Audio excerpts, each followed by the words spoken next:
In half of the cases I cover, it's always the same bogus BS. Stop talking about this. Stop talking about that. Don't criticize law enforcement.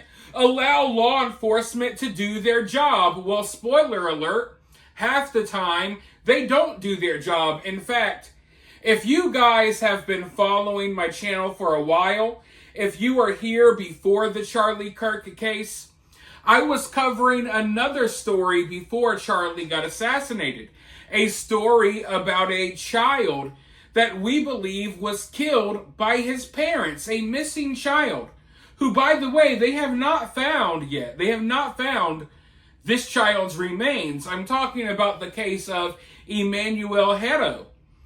You see, the last update we got from law enforcement was that they were tired of us covering the case. They were tired of us talking about the case. So they said, you know what? We know, or we believe we know, where this missing child's remains are. We need y'all to be quiet and let us do our job. Well, guess what? It's been weeks. I listened to law enforcement. I shut my mouth and I allowed them to do their job. And what did they do? They did diddly squat. It's been weeks. No update. They haven't gotten up off their asses to even go search for that little kid's remains yet. Okay? And now I'm starting to see kind of similar things happening in the Charlie Kirk case. Hey, let this go. Stop talking about that. Let the investigation play out. Well, since Charlie got assassinated, we've had like 5 or 6 mass incidences in this country. People are shooting up restaurants. They're blowing up churches. There's all types of things happening. And in the process, a lot of the Charlie Kirk details are getting swept under the rug. In fact, when law enforcement says that they want you to stop talking about things, allow us to do their job, what they want to do is they want you to stop talking about it so the public loses interest, so they can sweep things under the rug without people paying attention. That's all that means. I'm tired of, the investigation takes time. We got to do the proper procedures and go about this the proper way. That's basically BS talk for, hey, we don't want certain details to get out there. We don't want the public to know certain things. We don't want to be transparent. So we're going to drag this out.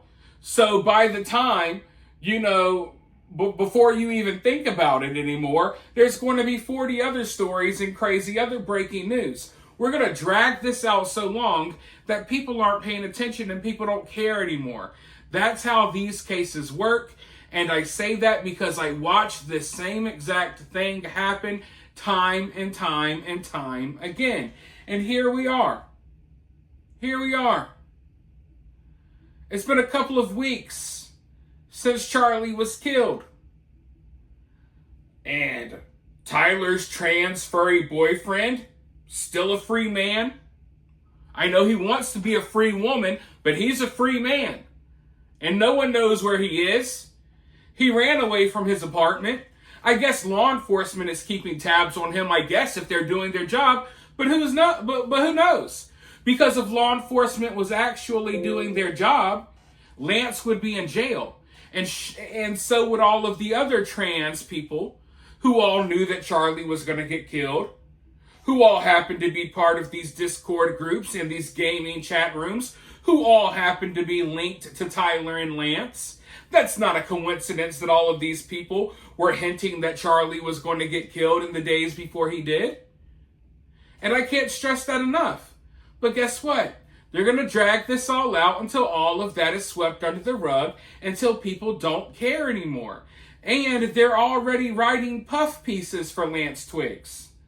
As everyone else is focused on the crazy theories, as everyone else has already been dragged onto 50 other tragedies that have happened since Charlie was killed, now they're starting to put out little puff pieces, trying to act like, hey, Lance maybe isn't the guy you think he is. Maybe Lance is a good guy after all. Maybe you had it all wrong. Maybe he is a totally innocent trans furry that had no idea that his boyfriend, who he saw etching etching bullets and carving into bullets. Maybe he had no idea he was going to go kill Charlie. You shouldn't be upset that he didn't tell the police and that he destroyed evidence. He's a great kid. That's where we're at now. That's where we're at. No arrest, no. Instead, we're getting articles that paint Lance Twiggs in a positive light, as if he's this great kid, even though his own family has already came out and said that he's basically an evil demon spawn that hates Christians, is extremely radicalized and all of these things. We've heard from his family, but now they're going and interviewing his friends, who are probably trans freaking furry weirdos themselves. But here's some of the things they have said. You see, Lance was actually staying at this one woman's house with her kids, a woman by the name of Jackie Nielsen. He was living on their couch. Jackie says that she fully believes that Twiggs is innocent in the plot to kill Charlie, and she didn't think he was involved in any criminal activity at all.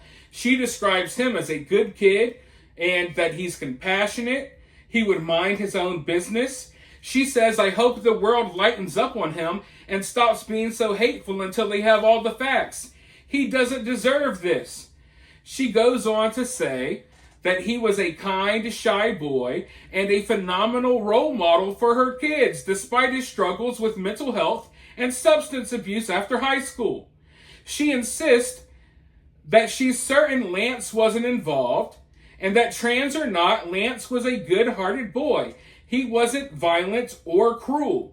She also confirms that her sons both knew Lance and Tyler and were in a Discord group with them together.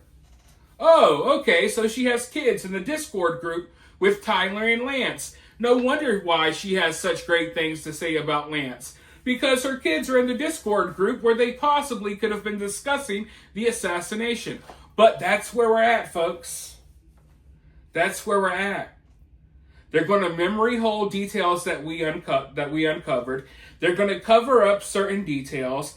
And before you know it, Lance Twiggs will be turned into this saint. Lance Twiggs will be turned into the real victim of all of this. This poor trans furry, good-hearted they. He had no idea his lover was going out there to kill Charlie for him. Shouldn't we feel bad for him? The world should take it easy on him, guys. And this is what happens when you turn your head for one moment. You turn your head, they tell you to stop talking about it, and then what do? They talk about it, they create their own narratives, and before you know it, it's like the whole story is different. They're creating their own reality. They're rewriting history in our face. Never mind all of the crazy things you heard about Lance from his family. Don't believe them. Believe this person. He stayed on their couch for 2 weeks. They say Lance is a great role model, even though he had substance abuse issues and mental health issues.